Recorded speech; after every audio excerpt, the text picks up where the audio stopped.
या हमारा अल्लाह। अरे, हमके अगर केहू ई हाल में देख लेलस ना तो इतना ताना मारी कि जिए मुश्किल कर दे ई लोग। कितना वाहियात दिख रहल बानी हम। का करी हम? हाय हमार बाल ही ना बा। कंचा हो गई नी हम तो। अल्लाह। अभी घर में ऐसन के केहू ना बा जकरा के हम इतना मोहब्बत से तोहफा देई।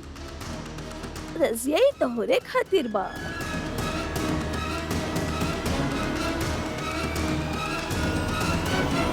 कहाँ चल गई? हिम्मत तो फेंकल रहनी उ दिन हम।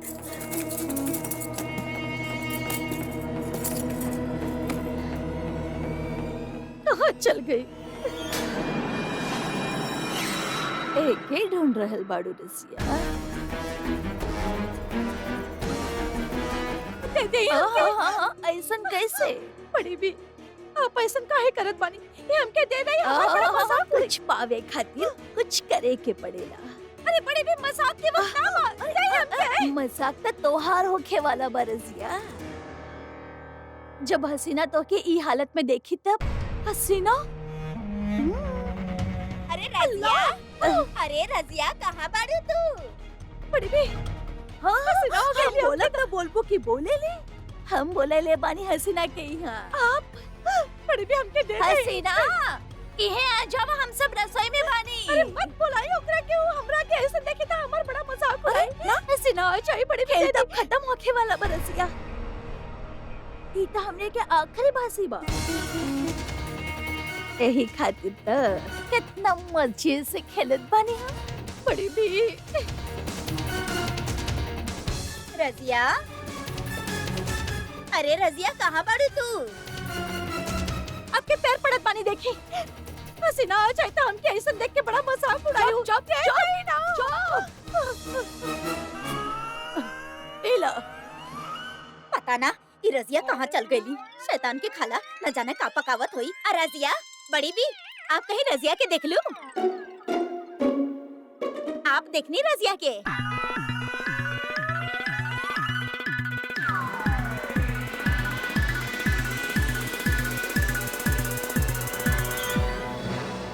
अल्लाह, रजिया तोहरा तो हम कब से ढूंढा तानी। बाकी ई का हाल बना के रख ले बड़ी तू अपन है? का भइल है?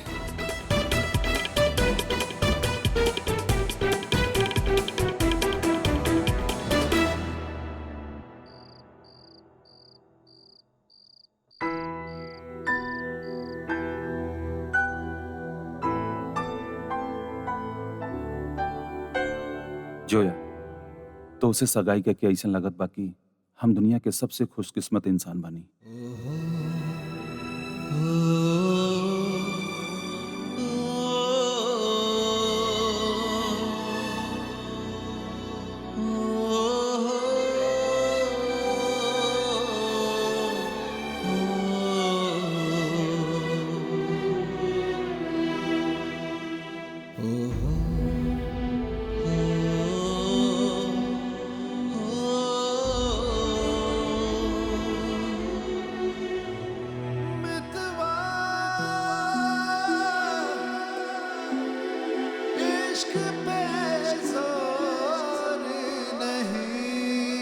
अल्लाह मियाँ, व्हाट्स रॉन्ग विथ मी?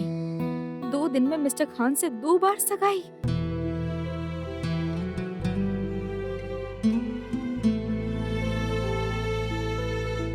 हम तो हमेशा ये सोचत रहनी जब भी निकाह करब खुद के मर्जी से करब, पर ये सगाई वाला फैसला था हम ना लेनी। ये फैसला था किस्मत के बा। अल्लाह मियाँ,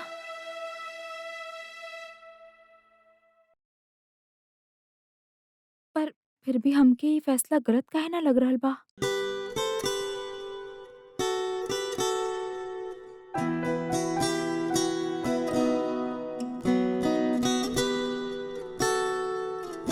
का यही खातिर काहे की किस्मत भी उहे फैसला कइले बा जे हम करे चाहत रहनी।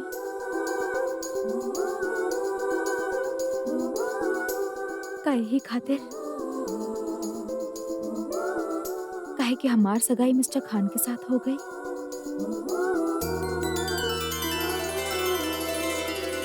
या अल्लाह, कैसन कनेक्शन बा मिस्टर खान के साथ हमार।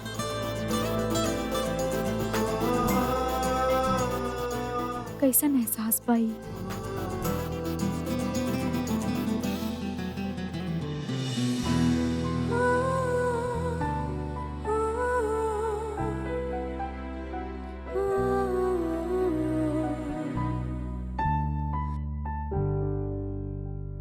मिस फारूकी,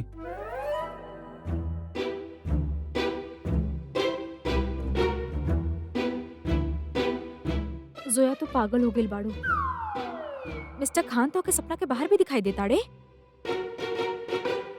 अल्लाह मियाँ, मिस फारूकी,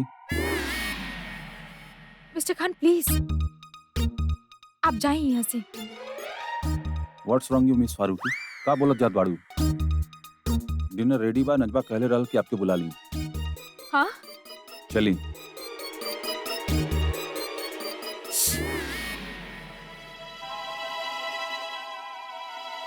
का भाई?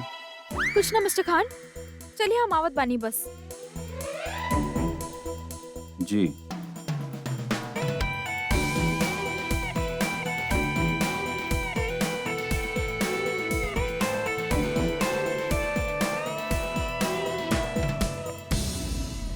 तनवीर, तू पिछला 2 बार से अपन रेगुलर चेकअप खातिर ना आई बाड़ू।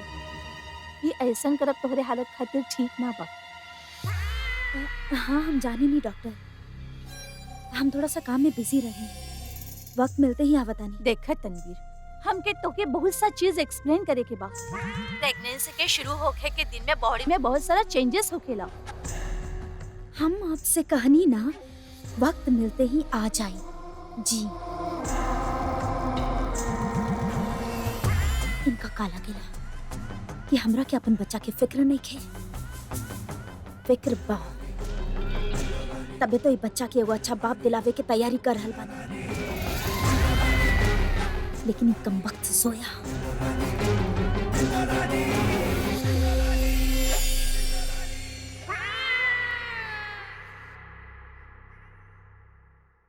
अब सोया, आप वहाँ बैठी ना भाईजान के साथ वाला चेयर पर। आप एक दूसरा के देख लेब ना।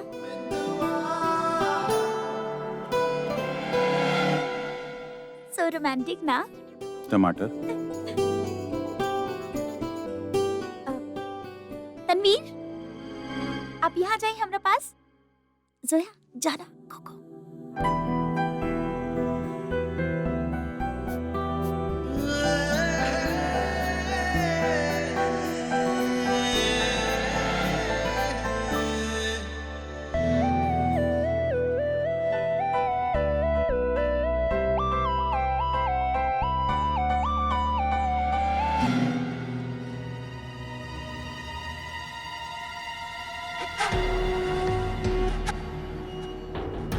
तनु, तू कुछ खात काहे ना बाड़ू?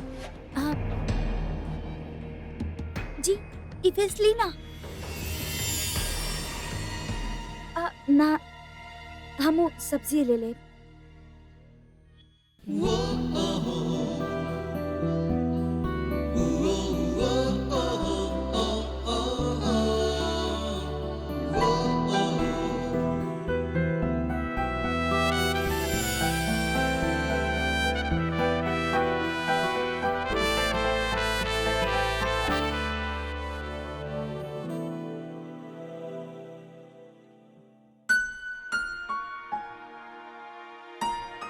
Wow Tanveer, you must try it. बहुत यमी फिश बनल बा। प्लीज टमाटर। ली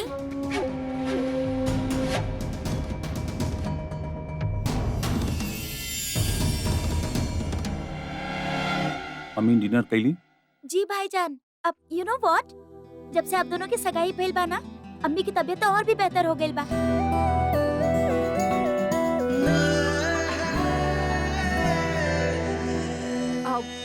तनवीर तो प्लीज कुछ खा ना, तो कुछ खाइते नहीं को।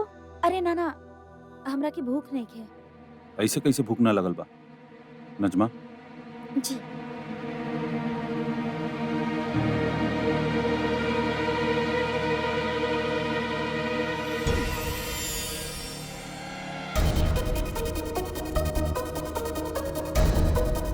इनका की का भइल? आई गेस फिश के स्मेल से घबरा गए लो। फिश से एलर्जी बा ओकरा के। ना, तनु के फ्राइड फिश बहुत अच्छा लगेला। हम देख के आवतानी। तनवीर, तनवीर,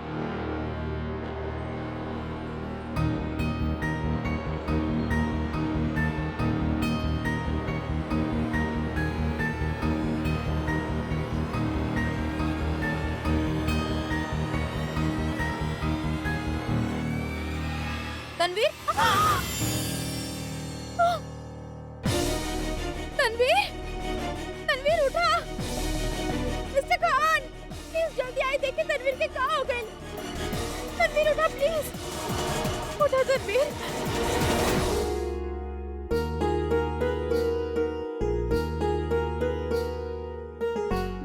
अरे आप इतना तकल्लुफ काहे कर रहल बानी? इमे तकल्लुफ कौन बात के?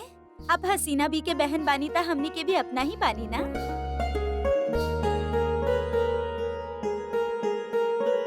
वैसे आप लोग कल आवे वाला रहली? हाँ, कल फिर आ जाए। हमनी तो बेतकल्लुफ लोग बानी। वो बड़ी भी कहले रहली कि रजिया की कुछ बात करे के बा। बाकी रजिया बिया कहाँ? थोड़ा देर पहले देख ले रही बावर्ची खाना में। ओकर तबीयत खराब बा का? ऐसन कोनो बात नहीं खे। अम्मी बस आवते होगी। तू तब बहुत किस्मत वाली बाड़ू हसीना, जे इतना बड़ घर से रिश्ता जुड़ल है। ऐसन बहू मिल रहल बिया, वरना आजकल तो अच्छी लड़की मिलब कितना मुश्किल बा। पिछला महीना हमार बेटा खातिर इलाहाबाद से एगो बहुत बड़ घर से रिश्ता आइल रहे, पर तौबा तौबा तौबा, ऐसन का भइल रहे मिस बॉबी? अरे ई पूछा के का ना भइल। नईके के कपड़ा, अल्लाह कसम इतना छोट छोट, जरा से चोली जरा से लहंगा, और बाल हमार बेटा से भी छोट। अरे वो का कहले? हाँ, बाप कट। अच्छा, सही सब होखेला हसीना बी के इलाहाबाद में। सिर्फ पैसा ही सब कुछ ना होखेला, तहजीब और सलीका भी तो कुछ होखेला ना। बिल्कुल सही कहा ताड़ू मिस बा। भाई हमारे इमरान खातिर कितना रिश्ता आइल, बाकी हम निखत के ही पसंद कैनी। भाई ऐसन तजीबे आफ्ता लड़की कहाँ मिली? बस रंग तनी सा दबल बा।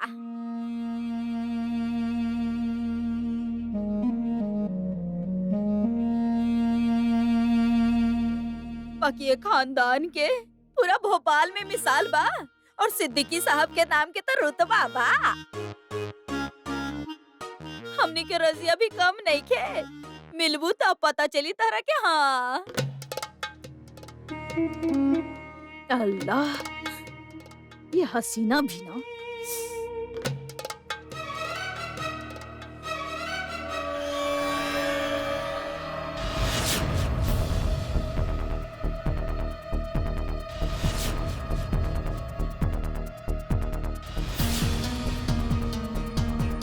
निखत के सगाई में मजाक उड़ैले रहू ना हमार। हम भी केहू के उधार न रखी। तू जे एहसान कैले बाड़ू, उहे लौटा रहल बानी।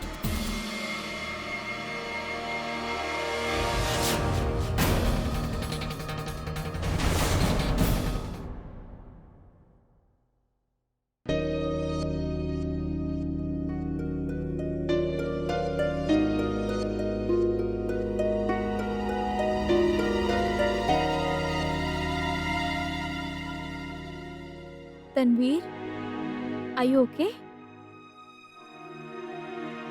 तनवीर, एकरा बारे में हमने के कुछ बतैलू काहे ना? तू हमके भी ना बतैलू। आई होप जे एकर जिम्मेदार बा ओके सब पता होगी। या अल्लाह, लागत आई लोग के पता चल गई कि हम माँ बने वाला बानी। अगर तू कुक के पहले से बता दे तू तो वो फिश ना बनावत। तनु के फिश पसंद बा। ओकर तबीयत फिश के वजह से ना, स्ट्रेस के वजह से खराब भइल। वो बचपन से अम्मी की बहुत करीब बा। जब भी अम्मी की तबीयत खराब हो जात रहल त तनु भी बीमार हो जाता है। मिस्टर खान, तनवीर की तबीयत कोनो स्ट्रेस लेवे की वजह से ना बिगड़ल बा, वो फिश की वजह से ही खराब भइल बा। आप प्लीज ओकरा के तंग करल बंद करबू। वो ऑलरेडी बहुत परेशान भी। और अगर कोनो और बात भइल त अगर कोनो और बात भइल त I will handle. She is my responsibility. और वैसे भी डॉक्टर आरल बानी चेकअप खातिर, पता चल जाए का प्रॉब्लम बा। भाईजान, डॉक्टर आ गए बाड़ी।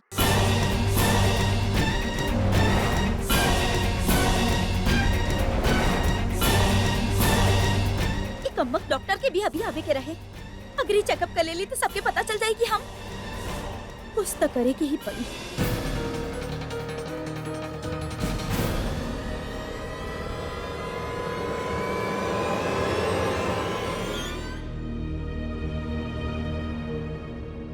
ली, अम्मी आ गई ली। अस्सलाम वालेकुम। अब माफ करी, हमके थोड़ा देर हो गई।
ये शांत हो जाओ।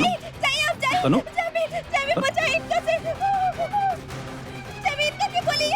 हमके लागत बा इनके एंजाइटी अटैक भइल। ई खातिर हम बाद में आवतानी। I am sorry. हाँ, Tanu relax, She's gone. How relax Tanu, relax? Relax. कुछ वक्त खातिर तो ये बला के टाल देले बानी। हाँ, फिलहाल तो जान बच गई।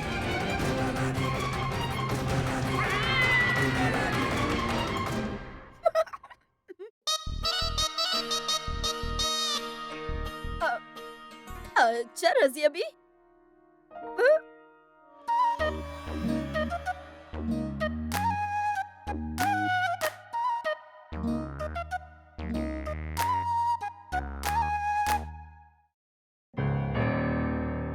भाभी, ये सब अगर आपके बाल कटवावे के ही रहे तब ब्यूटी पार्लर से कटवा लेती। खुद से काटे की का जरूरत रहे? ऐसा भी का पैसा बचावे के? तो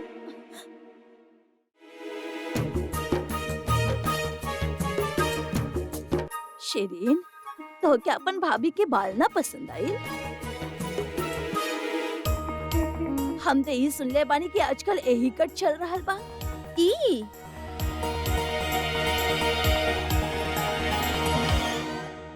तनु बैठा, बैठा तनु। रिलैक्स तनवीर। तनु तू डॉक्टर के देख के इतना डरा काहे गई? जामी, वो बाल छोड़े के बाद हम बड़ी मुश्किल वक्त से गुजरले बानी। अम्मी हमेशा बीमार रहल करत रही और हमरा के हमेशा लगत रहे कि उनकर मौत की वजह उनकर सही इलाज ना हो पावल बा। यही वजह से हम हमेशा डॉक्टर के ही उनकर मौत के जिम्मेदार समझत रहली। यही से तब से हम डॉक्टर, हॉस्पिटल, दवाई उनका के देखे नहीं था। उनका देख के ही हम घबरा जाली। जमी हमरा के बहुत डर लगेला। Relax relax. तनवीर, लेकिन जब तोहार पैर में मोच आयल रहे, जब हमने हॉस्पिटल गए रहनी, तब तो तू ना डरत रहलू ना? वो वक्त हमरा के इतना दर्द होत अजीब रहेगी। बात बा। यहाँ तो सिर्फ एक ही डॉक्टर आयल रहली। वहाँ तो इतना बड़ा हॉस्पिटल में बहुत सारा डॉक्टर रहले, पर वहाँ तो पैनिक ना कैले रहलू। एकर कोनो तो एक्सप्लेनेशन होखी ना? मिस फारूकी, आप जासूसी करल बंद करबू प्लीज।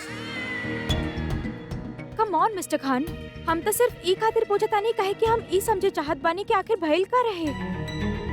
जे भी भइल रहल बहुत साफ बा। तनु के डॉक्टर से बहुत डर लागेला, लेकिन ऊ वक्त तू बहुत दर्द में रहली। तू अपन एंजाइटी पे कंट्रोल कैली। इट्स ओके मिस्टर खान, इहे भइल होखी, लेकिन फिर भी तनवीर, वहाँ तो के बिल्कुल भी डर ना लागल। अल्लाह का समझाए भी, हम सच कह रहल बानी। हम बिल्कुल झूठ ना बोल रहल बानी। तनवीर रिलैक्स। तू भी जोया के बात के बुरा मत माना। इनके बोले से पहले सोचे की आदत ना बा। तनु, तू आराम कर। सोचे ना सोचे वाला कोई बात नहीं के।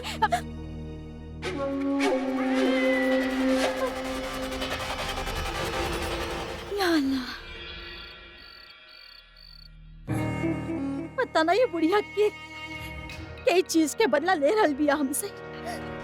वो हसीना के जानबूझ के बोलौनी ना, जानबूझ के बोलौनी के।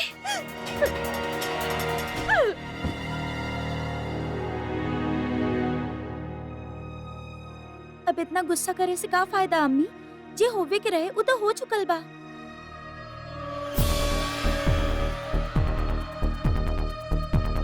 अच्छा, तू तो ऐसे बोल रहल बाड़ू कि जैसे हम अपन बात खुद कटनी। लेकिन अम्मी, जब आपके वीक पहनल ना आवेला तो काहे पहननी आप? प्लीज अम्मी, नेक्स्ट टाइम ऐसा मत करी। आप देखनी ना कितना बेइज्जती भइल आज। बेइज्जती? केकर बेइज्जती भइल? अल्लाह कसम,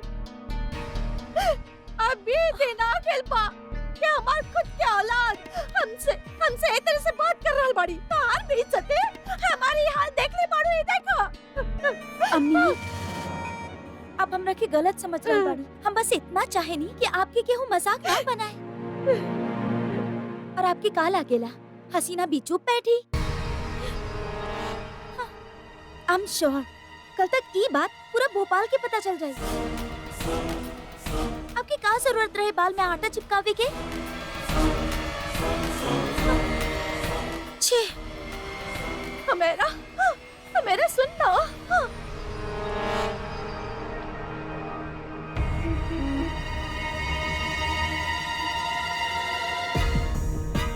जेकर अम्मी ऐसन बचकाना हरकत करी तो वो औरत के शर्म तो अइबे करी। आज तो पहला दिन रहल और अभी से तो के इतना बुरे लगे लागल। खैर, अच्छा खबरी बा कि आज के बाद जे भी होगी ओकरे सामने आज के दिन तोहार जिंदगी के सबसे अच्छा दिन लगी। 10 दिन के अंदर अंदर हम तोहार बेटी के हाथ तोहके घर से धक्का मार के निकलवाई।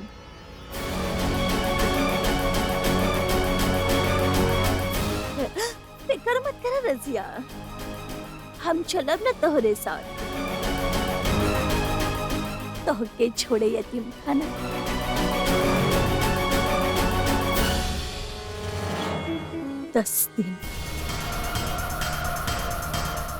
दस दिन कह रहल बड़ू न तू बुढ़िया।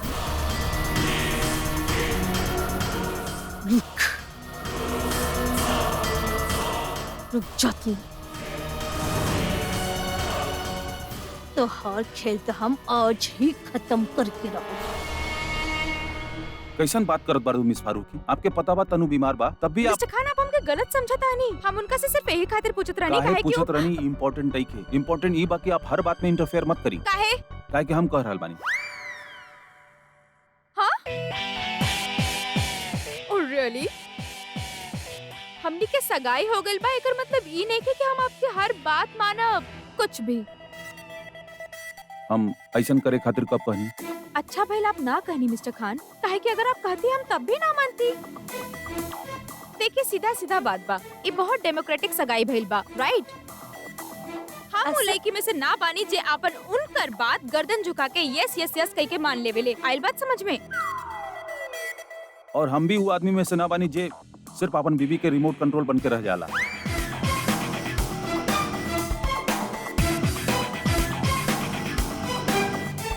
और ये मत समझी कि आप जे कहबू हम मान ले। ओ प्लीज।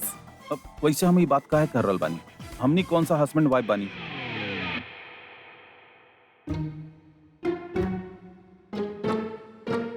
अम्मी यहाँ आवा।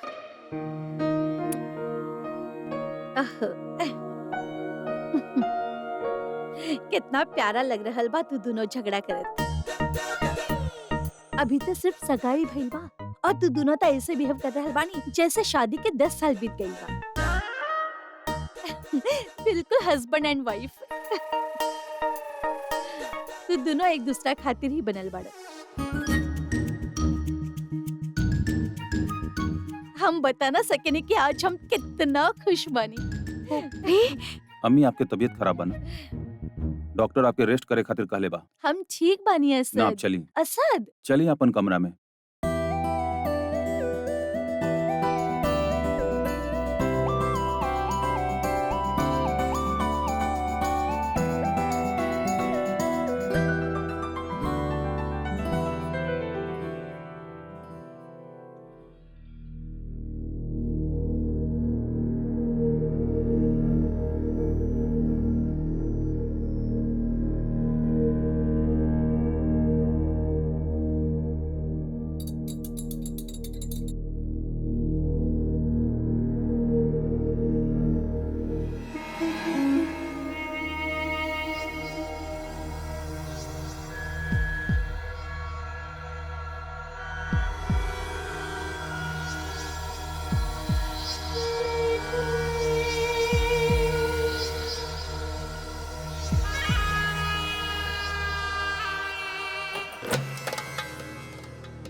लिखल बाकी 2 चम्मच लवा लेवे के बा।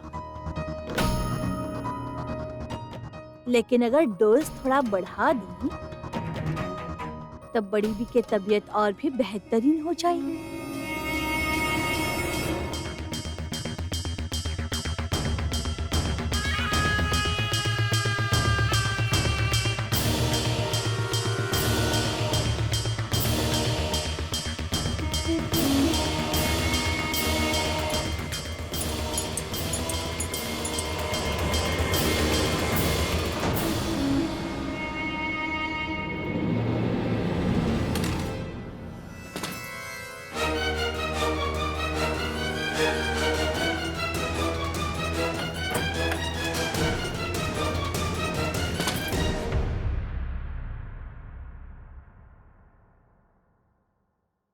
आप आराम करी। बैठा। डॉक्टर का कहले तनवीर कैसन बड़ी? डॉक्टर ओकरा आराम करे खातिर कहले बा, आराम करत बड़ी। अब भी आराम करी। असद पता बा सोया इतना अपन से लगे लागल बिया, ऐसा लागेला पूरा हक भा ओकरा पर हमार।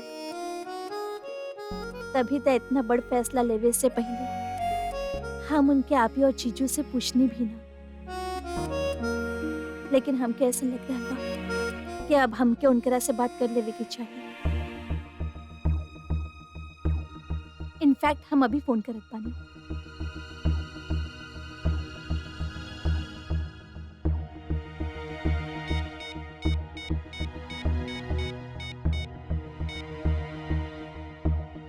अम्मी,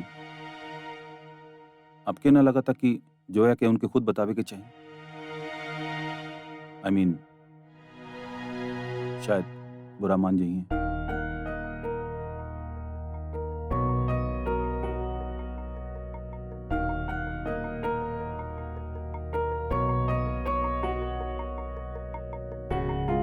अपन ससुराल वालन के इतना फिक्र,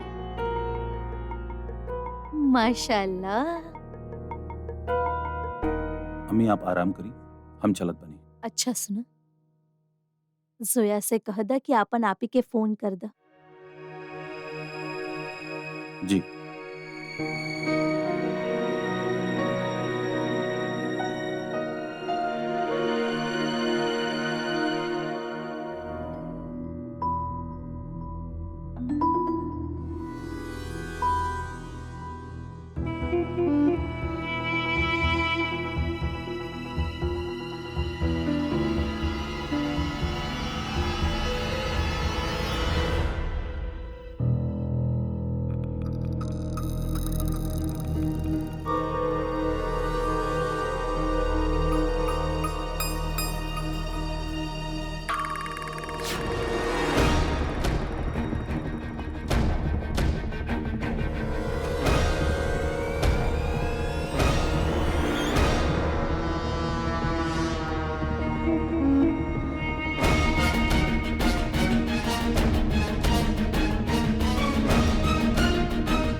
अलविदा बड़ी भी।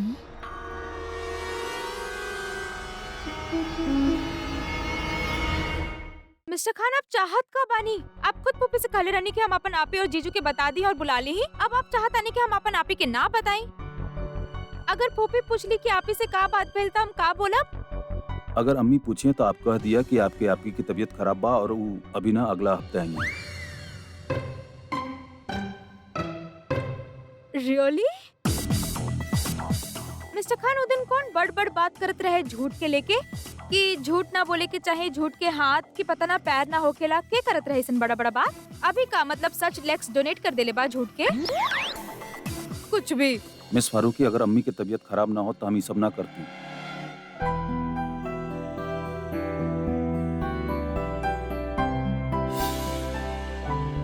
ओके। वैसे तो मिस्टर खान हम सिर्फ अपन मर्जी से झूठ बोले नहीं, लेकिन अब कहे कि फूफी की तबीयत की ठीक नहीं खे तो हम आपके मर्जी से झूठ बोल देता नहीं। अम्मी की तबीयत जैसे ही ठीक हो जाए हम उनके सब सच बता दे।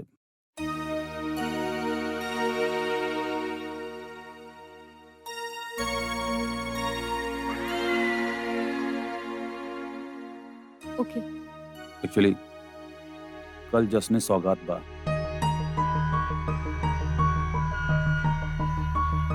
और अम्मी कहले रहनी कि अल्लाह मियां, व्हाट्स रॉन्ग विद यू मिस्टर खान? हमनी के नकली निकाह के कितना रस्म करे के पड़ी? Miss Farooqui, this is no other way as of now. हमनी के में शामिल होके के पड़ी। ओके, तो हो जाए शामिल। पर मिस्टर खान, चाहे नकली ही सही, दुल्हन हम बानी, आप ना। ऐसे कैसे शर्मात बानी हमसे? मिस फारूकी, हम शर्मा ना रहल बानी। सचमुच की हमरे लाइफ में बहुत इम्पोर्टेंट बा, लेकिन पर आपके ये सब झूठ मूठ के करे के पड़ी बा ना? इट्स अ लाई मिस्टर खान, ना बा ना? चले कोनो बात ना, सिंस पुप्पी बीमार बाड़ी, लेकिन झूठा ही सही, रस्म तो हो रहल बा और रस्म के मुताबिक होखे वाला दुल्हा होखे वाली दुल्हन के एगो सौगात देवेला, यू नो, गिफ्ट। तो आप हमके का देत बानी? कुछ भी ना। हो? You're such a spoiled sport, mister Khan. आपके देवे के चाहिए, काहे कि कभी-कभी अगर दिल से झूठ बोला ना तो सच लागेला।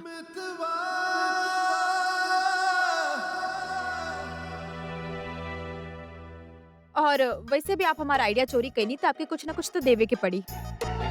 तो हम तो के क्रेडिट देता नहीं, राइट? या राइट, पर आपको ना एहसान नहीं करत काहे कि वैसे भी इन एनी के साथ के वो हमके देवे के ही रहे।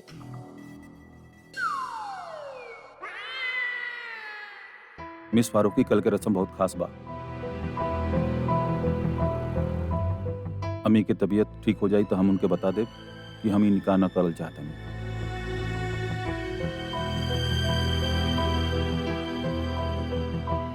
Good for us. पर हाँ, कल के फंक्शन में हमरा खातिर गिफ्ट लाइल मत भूलब, ओके?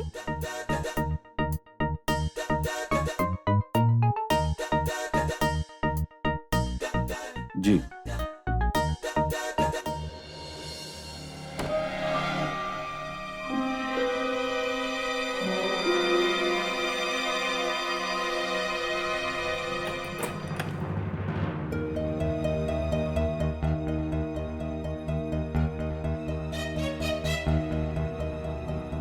तनवीर तो सो रहल बिया। वैसे भी वैसे छुप छुप के हमने के बात काहे सुनी।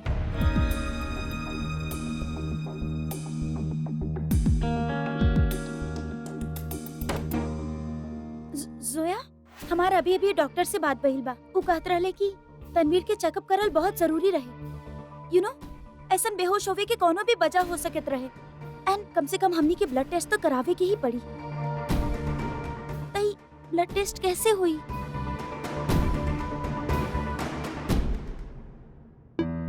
डोंट वरी, ब्लड टेस्ट होगी। ब्लड के सैंपल भी हमने लेब और तनवीर के पता भी ना चली। कैसे? तो काहे भूल जालू नजमा कि जोया फारूकी दुनिया के कोनो भी काम कर सकेले। आप? यस,